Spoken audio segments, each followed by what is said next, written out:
January is National Train Your Dog Month, so if you have a resolution to bond more with your pup while on a budget, we have the perfect deal for you. That and so much more right here on Pets on Parade.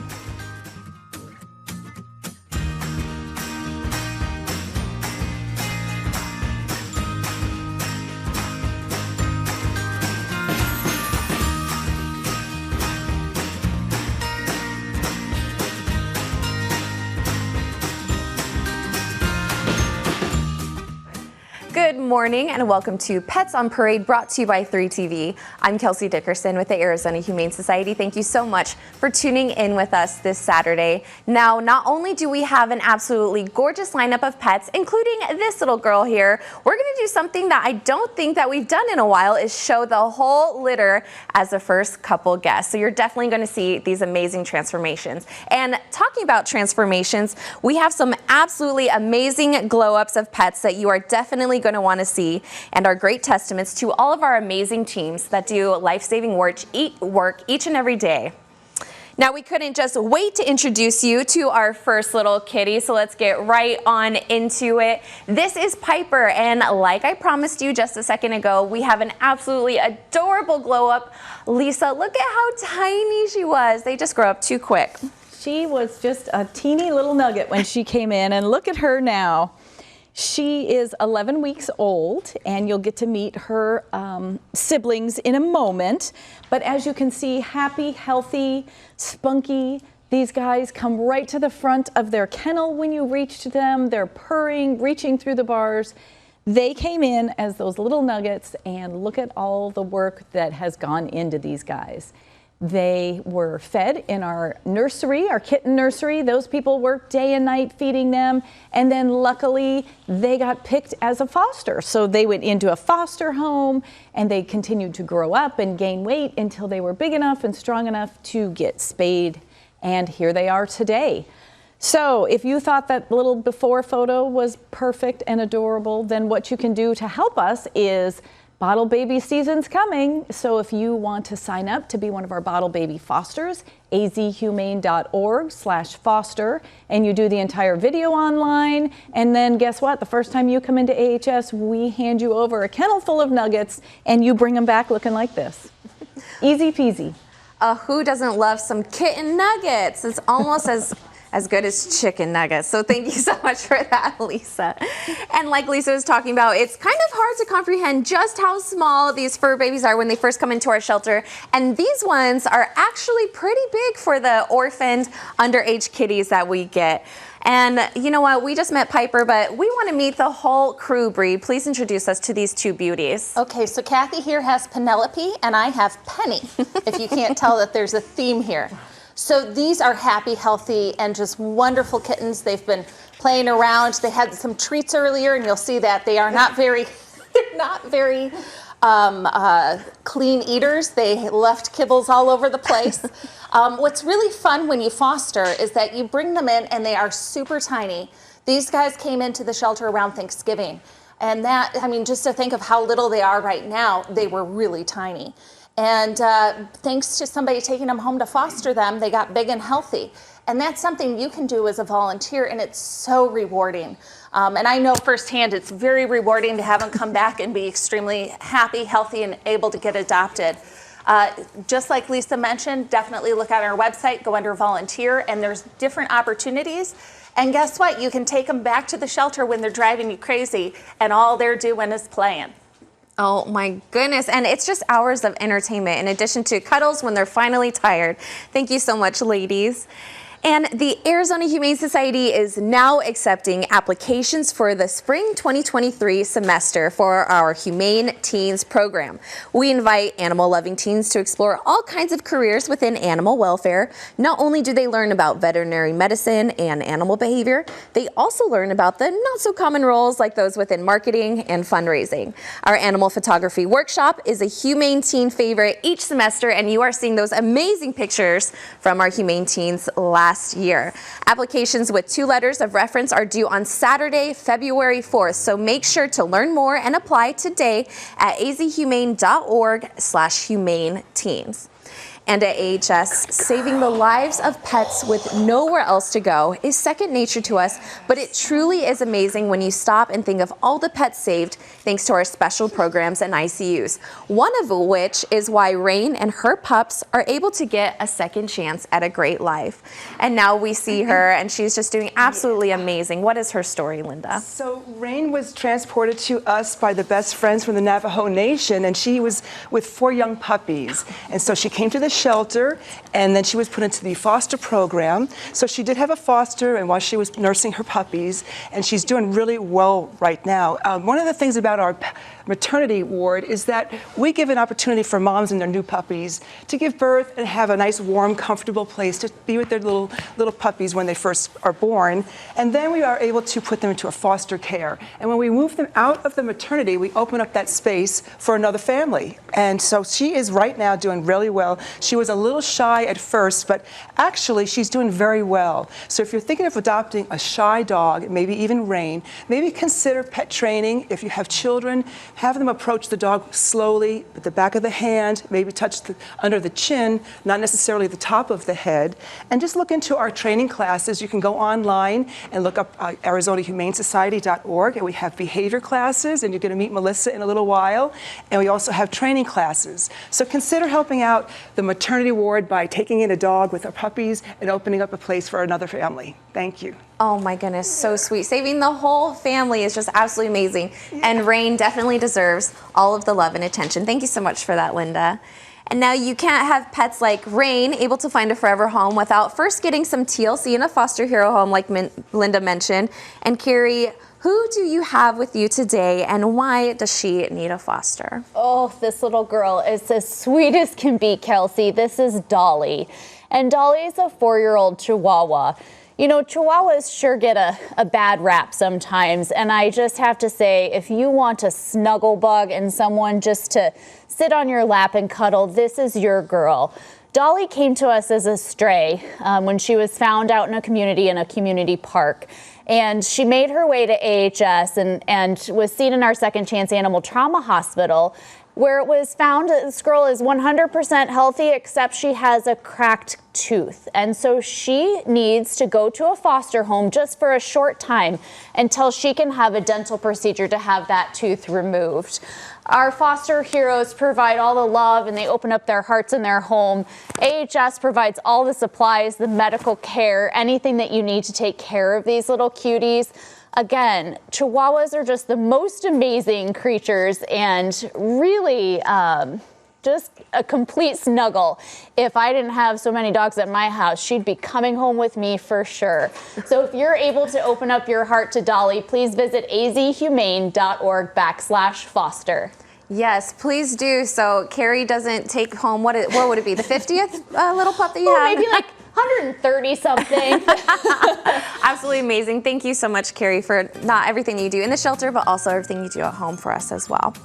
And like we mentioned at the beginning of the show, we have a great way for your pets to get some one-on-one training at a discounted price. We'll learn more with one of our behavior experts after the break.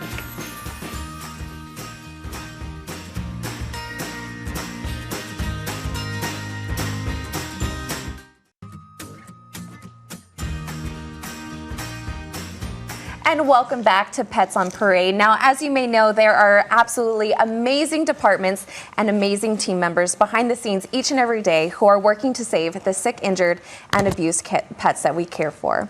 And one of those absolutely amazing departments is our behavior team. Now, for anyone who knows or watches Pets on Parade, you know that our behavior team is absolutely critical to the work that we do. So joining us today is Melissa Graham, who is the supervisor of our behavior team, as well as our feline welfare specialist. Melissa, thank you so much for joining us. Thank you for having me. Now, we are so excited to have you on the show. I cannot believe you have not been on POP before. I'm so excited to have you. For anyone who's not familiar, can you talk a little bit about your role as well as what made you decide to work at the Arizona Humane Society? Happily. So my role as the feline welfare specialist and the behavior supervisor is to make sure the welfare of our animals is happy and healthy and stress-free. It is really important that we make sure that they are mentally there so that they can get through our shelter system and get homes with their forever adopters. Oh my gosh, it's absolutely amazing. I love seeing you at work, and I love our whole behavior team who has literally saved the lives of countless pets that other shelters just really aren't able to give the care for. And they are a critical component to us being able to save the lives of almost 18,000 pets. Now, for anyone who's not super familiar with what our behavior team is for and the critical care that you provide, can you give a little overview? Because I know you guys do so much with our pets. Yeah, we work with every type of pet, from critters to kitties to puppy dogs and beyond. We look for different types of behaviors that can be seen both in the home and the shelter. That can look from fearful behavior to high arousal dogs who like to react on their leashes at other dogs, to dogs that are handling sensitive and cats that are handling sensitive, to litter box issue cats who just need a little help getting through there. And once we establish those behaviors, we use positive reinforcement training to help modify that behavior and get them to their forever homes. Oh my gosh, it is absolutely incredible. And to be able to see the transformation, not only physically that we're able to do, but mentally, which is a huge part of what you guys do. Now, not only does our behavior team help our pets in shelter, but we also have a lot of programs for owned pets as well, which is a great way to be able to help keep pets in their homes and out of the shelter. And like we mentioned, it is National Train Your Dog Month, so we have a special deal. Oh, little Goldie here is wanting to go back and forth for all the treats, but we have a special deal for those who might be looking for some private training, right? We do. We have a deal for the whole month of January. We are doing 20% off for private training courses. You can go onto our website and put in the code SIT420, and you'll get that 20% off. This is for our reactive rover, our household manners, our puppy one-on-one, and much more. Oh my goodness, absolutely. So many amazing courses that not only do we have in our shelter, but what are the benefits of having the one-on-one training, and what are some benefits of just training in general? You know, a lot of times people think, oh, it's just to learn sit or whatever, but it goes way beyond that. It really does. So our most popular class, which is Reactive Rover, is for those parents who are having those reactive dogs on leash. They're walking, they feel a little shameful because, oh no, my dog is acting up. It actually creates a really great support system for other parents to come into that class and learn how to communicate with their dogs. Puppy Party is one of my favorites. It happens every Saturday. It's $15. You can sign up online, but it's a great way to socialize your puppy in a safe environment. And the trainers that we have there actually can give some advice, some little basic training, and get you to the right classes that you may be looking for. Yes, I will never forget. I actually took my own Summer Sunshine to a beginner's class, and something that stuck with me was that, you know, our pets don't speak our language, so we're learning to communicate with them, which is so huge. Thank you so much, Melissa, for not just joining us today, but for everything that you guys do. Thank you. And like Melissa mentioned, make sure to visit azhumane.org/training and put in the promo code SIT420 to be able to get to 20% off. But remember, it ends January 31st, so get online now. And make sure to stay tuned. We're going to introduce you to this absolutely gorgeous pup after the break.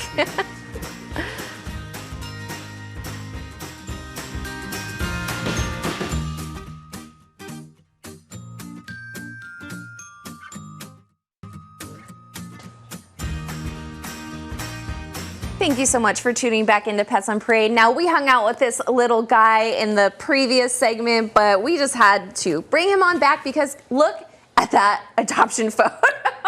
Perry, you definitely know what you're going to get with little Goldie here. You sure do.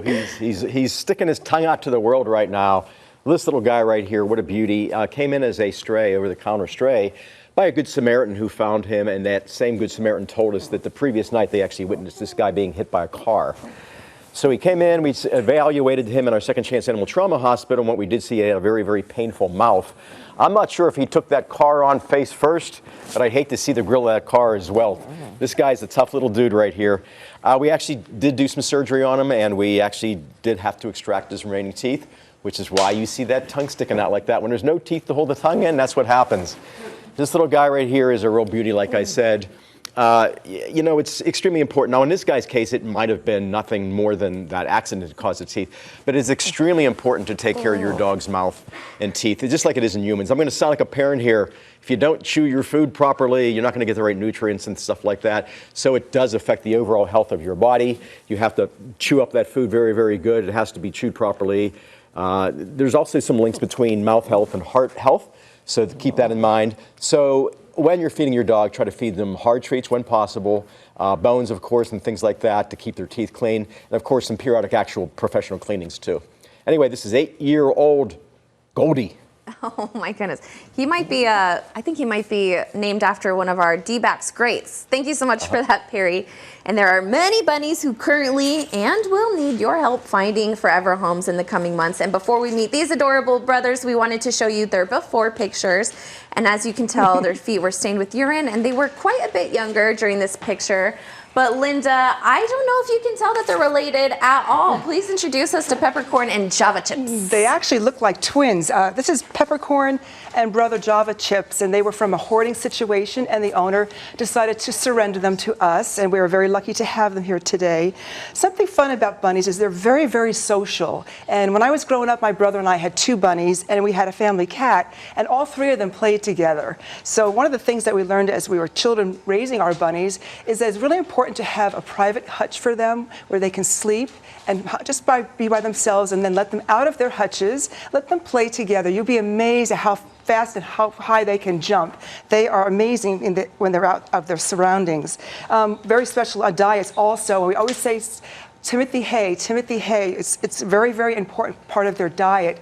It actually helps with digestion, and you can actually litter train with Timothy hay. Now, granted, the animals will not eat the hay that they soiled on, but they do like to burrow and chew on them. It keeps their teeth nice and ground down because their teeth are constantly growing. So if you have maybe an untreated piece of wood or even a chew toy, they would much benefit from that. So I've got Peppercorn here and brother Java Chips.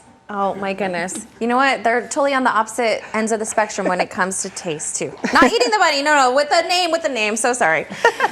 Now, okay, we're moving on. Now time for one of my favorite stories recently. Green Bean was found covered in bright green paint and injured. Sandra brought him to AHS right away for help, and now she has become his adopter. AHS groomer Sabrina tested 9 different agents to safely remove the paint from Green Bean's fur. Carefully using isopropyl alcohol, Sabrina and AHS vet tech Charlie were able to remove the paint from Green Bean's heads, ears, and whiskers. For particularly troublesome areas on his body, though, that were covered in really thick paint and mat, Green Bean was shaved. But once he was groomed, treated for his injuries, and neutered, his rescuer adopted him at AHS's PetSmart Scottsdale location.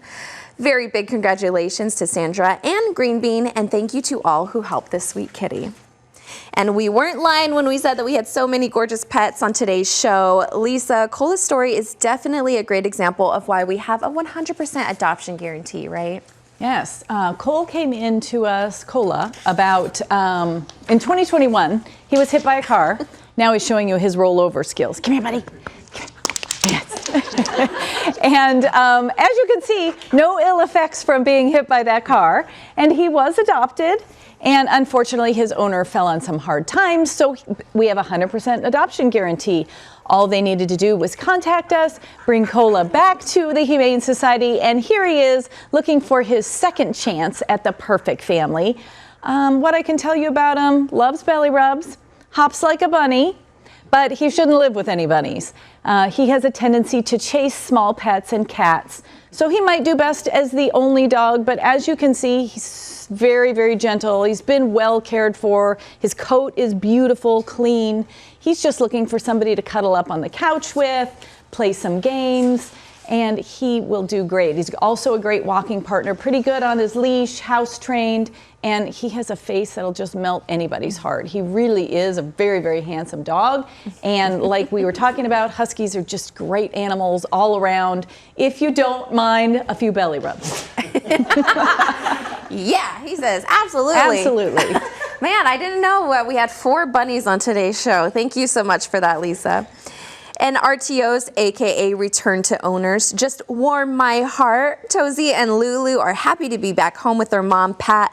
Pat was unfortunately facing housing challenges, and she needed some temporary care for her cats while she got back on her feet. Thanks to AHS foster hero Kathy, Tozy and Lulu had a safe place to stay while Pat focused on finding herself and her kitties a new home to live in. We're so thankful for our foster heroes who help keep pets and people together. You can learn more about becoming a foster hero info for both shelter and own pets at azhumane.org/foster. And we have quite the assortment of pets for our last segment, including adorable but shy four-leaf. You won't want to miss this sweetheart's transformation. That's after the break.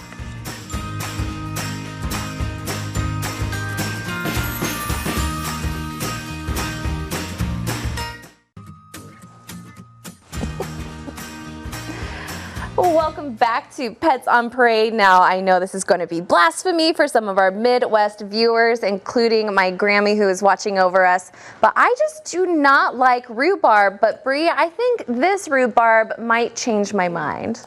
Oh my goodness, we've had some really funny names on the show today, but Rhubarb here, what a sweetheart. Definitely a very sweet bunny. And Royal Norman approved, of course. He comes down here before we film and checks all the bunnies out because he's a bunny enthusiast. These are from that same batch that came in. We had to quarantine them. We had to take really good care of them, get them back up to healthy to get on the adoption floor. But something we always are looking for are more folks that want to volunteer with the critters. We have a lot of dog walkers. We have a lot of folks that want to snuggle with the kitties. But coming in and seeing and playing with these wonderful critters is just, it's so much fun. And they train you specifically to handle them inside the shelter so you don't go in there feeling like you haven't done it before, or you're going to feel confident volunteering with the critters. So definitely consider that as a volunteer opportunity. I think it's very fun. I've had a really great time volunteering with the critters, and you can see how wonderful they are. Something else I wanted to mention is that these great leftover toilet roll and paper towel rolls are really fun to put in some hay or some treats, and that allows the bunnies to play with it, and then it's not a big deal if they destroy them because, of course, they are just cardboard. So definitely a nice reuse, recycle. Definitely. And like you mentioned before, their teeth always grow. So having even little things like that for them to chew on helps them with their dental care. Thank you so much for that, Brie. And now we talked about the importance of our behavior team earlier. And Perry, pets like Four Leaf definitely benefit from that amazing group. Please tell us about this absolutely handsome boy. Yeah, this guy came into us from our field unit. He was brought to us through an emergency animal clinic. We've talked about those in the past. Know that number because you never know what's going to happen with your pet or a pet you find. So know the numbers of your closest emergency animal clinics. We got him into our Second Chance Animal Trauma Hospital, and it was very obvious he had some pretty severe wounds. And we noticed he was lame on his right hind leg, and we actually saw some edema, which is a buildup of fluid in there. We did do radiographs on him, and we saw that it was actually a severe fracture. So the decision was made to take that right leg off. You might not be able to see that right here. He's missing it, and Daryl, our one of our dog handlers here, said we should be calling this dog Three Leaf, not Four Leaf. But you know what? I think he's lucky. He's actually very, very lucky. So maybe he is a Four Leaf. You know, he's really a very, very shy boy, and we have a term in our shelter called AX3, which means volunteers who are experienced in handling shy dogs. And this guy he fits into that category. He is very, very nervous, but very, very treat motivated. It helps tremendously. And I've been giving him some treats right here, and he's warmed up really, really well. You know, people say, well, why did you have to take the dog's leg off? It's just a broken leg, right? It's not the same as a human. Dogs are built differently. They are very, very difficult to get them to sit still and to actually make that heal properly. A lot of times it does not heal properly. We've actually had dogs that have broken legs. We try to heal it, and after several attempts, the decision is still made to amputate. So here he is right now. You know, a lot of people ask us, well, what else can I do to help the Arizona Humane Society? Well, you can, other than volunteering and adopting and raising money, you can host events. You can have us bring pets to your place, your business, your home. It's called Cuddle Bunch. You can host fundraising events. You can do birthday parties. You can do all kinds of things. Go to our website, azhumane.org, and it's called Giving. Yes, there are so many ways, and thank you so much for all you do, Perry, and thank you so much for that amazing tips for shy pets. Now, like we mentioned, we are always full, but we have a lot of dogs who are currently in need of their forever homes, as well as foster homes. But for all you cat and kitten lovers out there, don't you worry, kitten season is right around the corner, so make sure to visit our website to see all the different ways that you can help. Thank you so much for tuning in with us this Saturday. We'll see you right here next week for Pets on Parade.